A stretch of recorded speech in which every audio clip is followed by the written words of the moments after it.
ஆதிபராசக்தியான அங்காள பரமேஸ்வரி புரத்தியாக ரூபம் கொண்டு எங்க அம்மா வீதி பயணம் போகும்போது அந்த அம்மா அழகா ஆடி பாடின்னு போனா எப்படி இருக்கும்? எப்படி எப்படி ஐயா? ஒரு கற்பனையால அம்மா பத்தி நம்ம பாட போறோம். ஆமா, எப்படி எப்படி?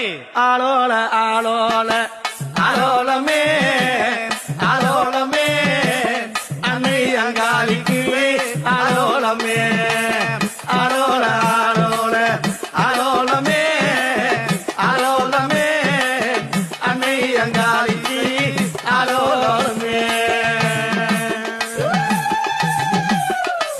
மா பச்சை குத்தம் குரத்தி போல வந்தாலம்மா வந்தாலம்மா வீதியெல்லாம் நடந்து குறி சொன்னாலம்மா. பச்சை குத்தம் குரத்தி போல